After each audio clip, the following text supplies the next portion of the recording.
आदौ कर्मप्रसङ्गात् कलयति कलुषं मातृकुक्षौ स्थितं वेण्मुद्रामेत्य मध्ये क्वथयति नितरां जाठरो जातवेदाः। यद्यद्वै तत्र दुःखं व्यथयति नितरां शक्यते केन वक्तुम्। क्षन्तव्यो मे परादः शिव शिव शिव भो श्रीमहादेव शम्भो। बाल्ये दुःखातिरेकः मललुलितवपु स्तन्यपाने पिपासा नो शक्तश्चेन्द्रियेभ्यः भवगुणजनिता जन्तवो मां तुदन्ति। नानारोगादिदुःखात् रुदनपरवशः शङ्करं न स्मरामि।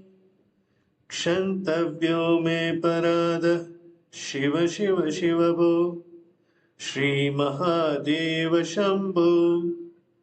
प्रौढोऽहं यौवनस्थः विषयविषदरैः पञ्चभिर्मर्मसन्धौ दष्टो नष्टो विवेकः सुतदनयुवति स्वादु सौख्ये निषण्णः। शैवी चिन्ताविहीनं मम हृदयमहो मानगर्वादिरूढम्। क्षन्तव्यो मे परादः शिव शिव शिव भो श्रीमहादेव शम्भो। वार्धक्ये चेन्द्रियाणां विगतगतिमतिश्च आदिदेवादितापैः पापैर्रोगैर्वियोगैः स्तवनवसितवपु प्रौढिहीनं च दीनम्।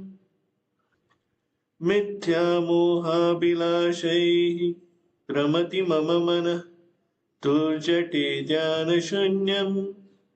क्षन्तव्यो मे परादः शिव शिव शिव भो श्रीमहादेव शम्भो।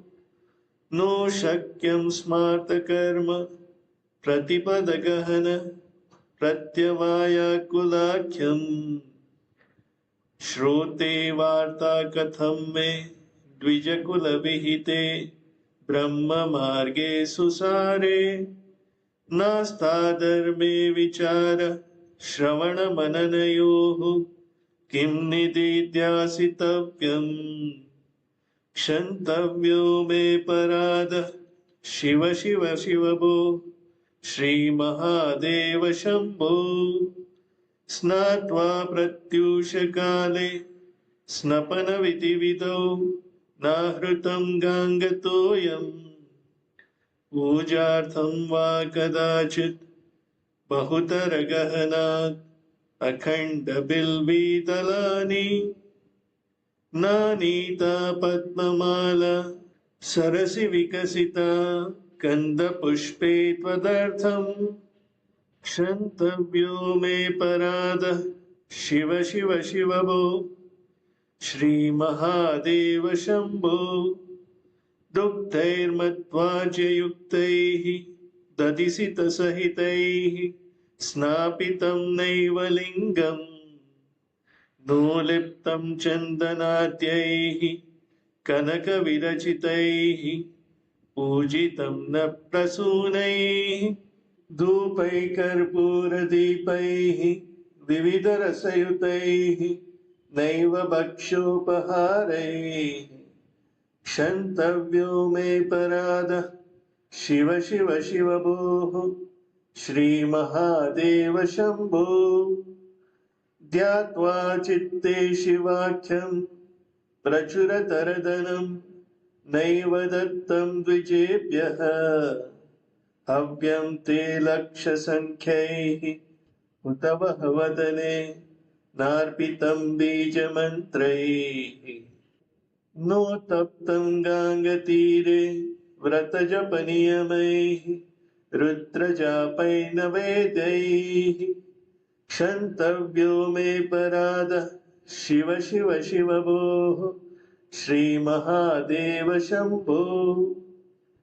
नग्नो निस्सङ्गशुद्धैः त्रिगुणविरहितः ध्वस्तमोहान्धकारः नासाग्रे न्यस्तदृष्टिः विदितभवगुणः नैव दष्टः कदाचित् उन्मन्यावस्थया त्वां विगतकलिमलं शङ्करं न स्मरामि। क्षन्तव्यो मे पराधः शिव शिव शिव भो श्रीमहादेव शम्भो। चन्द्रोद्भासितशेखरे स्मर हरे गङ्गाधरे शङ्करे सर्पैर्भूषितकण्ठकर्णविवरे नेत्रोत्थवैश्वानरे तन्तित्वङ्कृतसुन्दराम्बरधरे त्रैलोक्यसारे हरे। मोक्षार्थं कुरु चित्तवृत्तिमखिलाम् अन्नैस्तु किं कर्मभिः किं वानेन धनेन वाजिकरिभिः प्राप्तेन राज्येन किं वा पुत्रकलत्रमित्रपशुभिः देहेन गेहेन किम्।